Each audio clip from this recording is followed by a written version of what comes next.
Wake up and smell the coffee, Mr. LaRusso. Extreme situations require extreme measures. Yes, probably about it.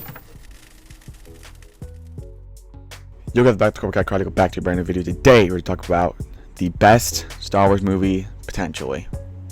Star Wars: Revenge of the Sith. It just came out in theater. It's a lot of hype. It's getting so much from the box office, and man, I love this movie. I'm going to talk about why this movie is a masterpiece. When people think of Star Wars, they don't think of masterpiece. People think of masterpiece, think of The Godfather. Think of, I don't know, Shawshank Redemption, Schindler's List, maybe. All those really movies that you could say like, oh, it's the art of movies. This movie is in that criteria, and I don't care what anyone says, and people are going to criticize the acting, the dialogue, and I'm going to too, but I'm going to flip that around and show you how great this movie truly is. So, for context, I did go to see this in theater. I actually watched it with my younger brother, who's never watched Revenge of the Sith. So his first experience was in the theater. And he has and I didn't make him, but we watched Phantom Menace: Attack of the Clones before, so he's getting the whole history there, as a good brother should. If you have a younger brother who hasn't watched Revenge of the Sith, then you're really failing him. Anyway, this movie is just beautiful because it perfectly demonstrates in cinema one of my favorite story arcs or stories told, whether it's a book, a movie, a tale. It's the rise, the fall, and the redemption, aka the fallen angel. And my favorite part of that story is actually it's more than rise, and it's even more than the redemption. It's the fall, because when you see a character that like Anakin fall, who's supposed to be the chosen one, who is supposed to be this great, and everything he does, he's doing the worst things for the greatest reasons, and you sympathize with him, and you see the fall as he turns evil. It was done perfectly, and it literally, I was at the beginning of the movie is entertaining from scene one to the last scene. Every scene's action packed, or it's following Anakin's arc, which is good. I love the stuff. I love the Padme scenes and how they kind of feel disconnected. He starts getting the dreams and the visions of Padme dying in labor birth, and obviously this is a perfect setup for his character because his mother died after having those dreams and those stuff, and he said, "I promise I will not fail. I will not fail again."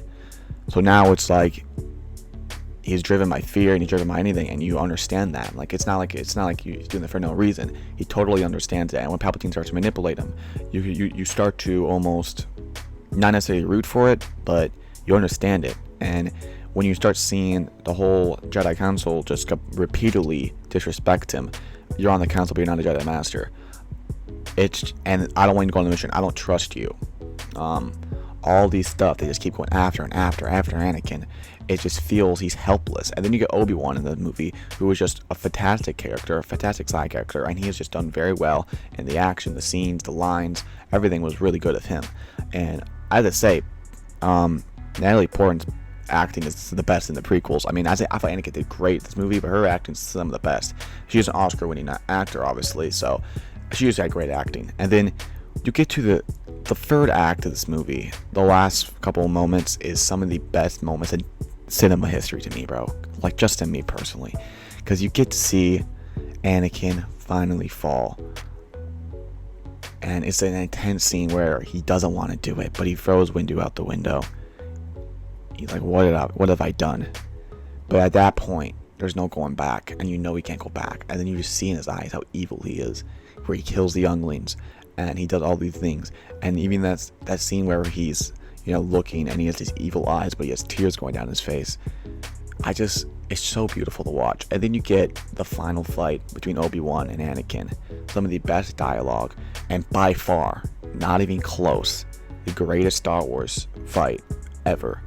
It was so tense, so good, so awesome. The music, the actual choreographing of the lightsabers, oh my gosh. And then you get to the scene where he cuts them up, and he goes, "You were the chosen one, and I loved you.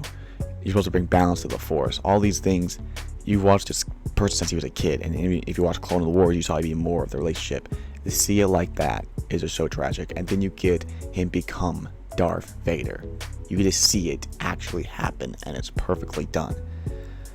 And then the final scene is even better, where they go give Luke to the family, and it just shows the shot, which is one of my favorite shots of Star Wars in New Hope, of the two moons or suns, whatever, playing the music, and you see Obi-Wan start walking away, looking really resemblant of his older self in that movie. It's just so perfect. They perfectly set up New Hope. And I know people are supposed to watch, oh, you're supposed to watch Rogue One and Han Solo and Obi-Wan Kenobi before you watch New Hope. Frick that. You go from 3 to 4 every time.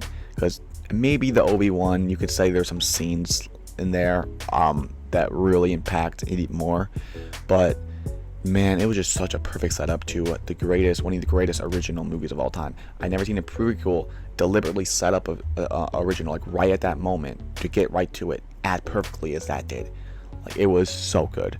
So I love this movie. It's so good. I'm gonna give this a 9.5, which is a really high rating, especially for a Star Wars movie.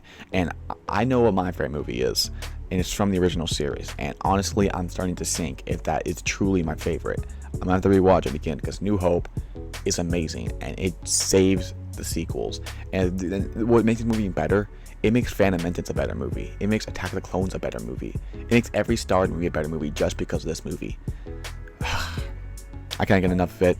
Go watch that feed if you haven't already. It is amazing. And thank you guys for watching this review. See you guys next time. Always remember, shooting without extreme measures. Peace out.